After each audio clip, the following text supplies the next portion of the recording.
ঘুরতে যেতে আমি ভীষণই পছন্দ করি। আর সাথে যদি প্রিয় মানুষটা থাকে, তাহলে তো আনন্দের পরিমাণটা আরো দ্বিগুণ হয়ে যায়। আর তাছাড়া ঘুরতে যেতে কেই বা পছন্দ না করে? আসলে বাইকটা কেনার পর থেকেই আমাদের নানা কারণে ঘুরতে যাওয়া হয়ে ওঠেনি। তাই দুজনেই নিজেদের সময় বার করে ঠিক করলাম ছোট্ট একটা রাইডে যাওয়া যাক।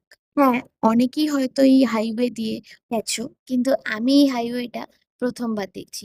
সত্যি বলতে আমার তো ভীষণ ভালো লেগেছে এই হাইওয়েটা। আর তার চারপাশে যে সবুজটা ছিল, এটাও ভীষণ ভাল লাগছিল। কেননা সচরাচর তো এই সবুজটা চোখে পড়ে না। আর তার সাথে, সাথে ওয়েদারটাও কিন্তু ভীষণ ভালো ছিল। আমরা দুজন কোথাও ঘুরতে গেছি, আর সেখানে গিয়ে খেতে কোথাও যাব না, সেটা তো হতেই পারে না। তো এই তো চলে এসেছি এই ক্যাফেটায়। এই ক্যাফেটা যদি কেউ চিনে থাকো তাহলে কিন্তু আমাকে অবশ্যই কমেন্টে জানিও। আমি তো ফার্স্ট টাইমের জন্যই এখানে গেলাম। ওই দেখো, এদিকে খেতে এসেও একজন তার কাজেই ব্যস্ত। যাই হোক, গরম গরম পিৎজা চলে এসেছে, তাই সেটাকে আর বেশি অপেক্ষা করিয়ে কোনো লাভ নেই।